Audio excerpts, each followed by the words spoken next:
Good morning, Governor. Thanks for coming. I'm Mark Panic from the University of Hawaii at Hilo. I teach in the English department there. In the what department? English. Oh, good. Thank you. Yeah, I also have a master's degree and a PhD from UH Manoa that I would proudly hold up against anybody else's in the world. Thank you. My mentor was a friend of yours, George Simpson. I don't know if you remember him. I just saw him. Yeah, I but saw him Sunday.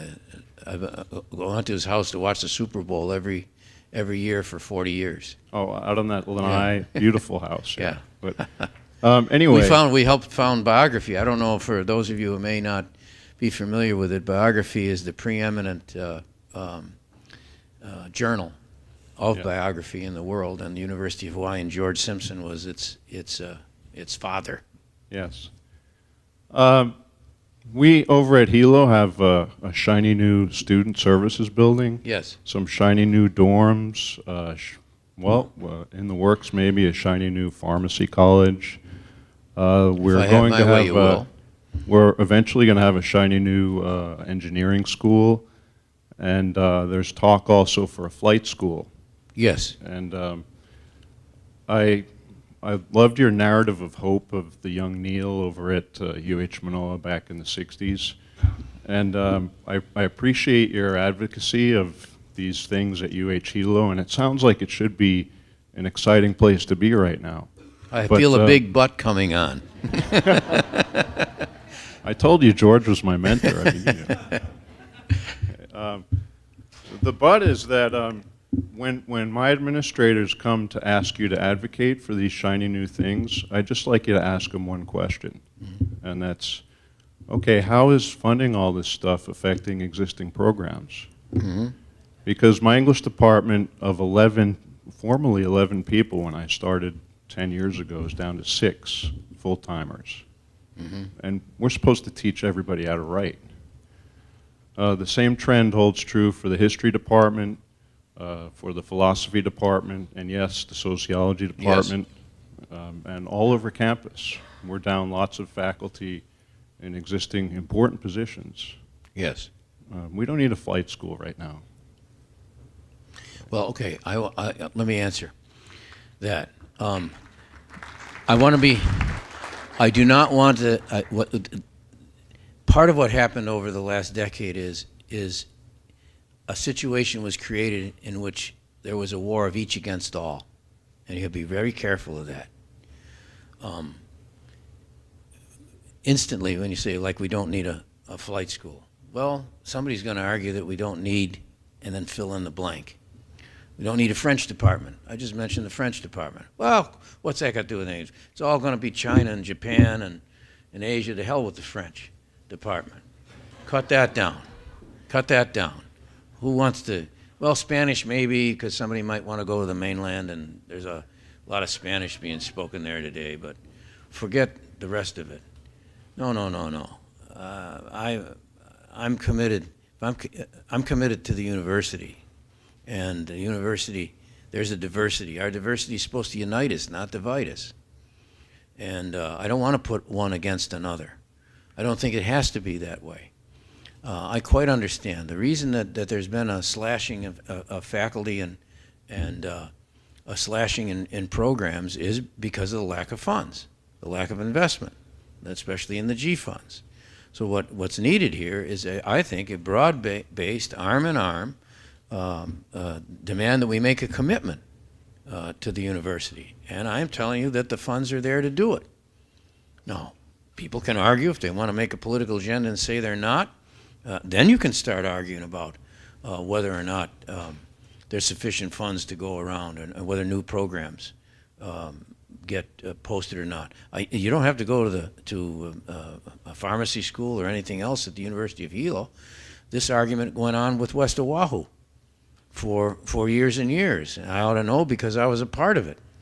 That argument, saying that I didn't want West Oahu used as a point on the development sled spear that would undermine the funding for the rest of the university. So I'm not new to this discussion, believe me. I understand completely what your fears are and what your point is.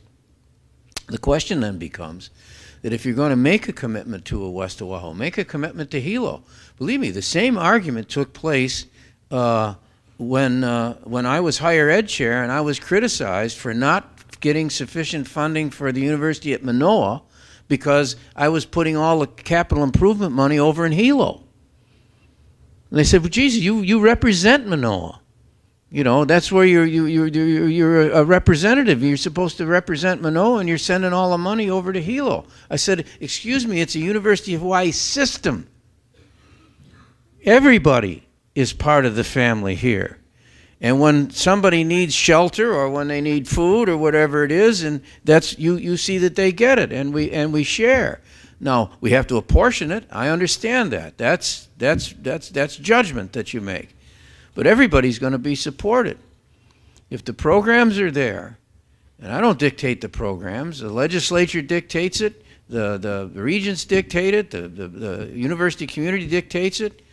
I try to be supportive. I shouldn't say dictates it, I mean, but puts forward what the programs are, then I want to be supportive of it. I suppose you could make the same argument about astronomy. Gee, it's taken so long to get going and there's opposition out there, why don't we let it slide? But I think we have an obligation to take care of programs across the board. I don't want to get into war of each against all. I grant you, like new programs. Look at the difficulty you're having with West Oahu right now. I don't know who put together this crazy system that somehow we'd sell land and that you would be able to get operating expenses out of that. I mean, it sounds to me like a kind of lunacy. But I suspect that everybody thought it was a good idea at the time, or that whatever came up, people, okay, well, if that's what it takes to get something going, that's what we'll do. But I have to deal with the world as it is right now. The school is open, and we have to fund it. And make sure that it's able to be properly that its mission can be properly conducted, and that means investment. It all comes back to the fundamental question of, are you going to support a public university system or not? Are you going to make the investment that's required or not? Because if you're not going to do it, then don't have it. Say to everybody, we're not going to have a public university system. We're going to let this whole thing deteriorate. Figure out some way to send your kids away to the mainland or elsewhere. Now, we don't have to do that.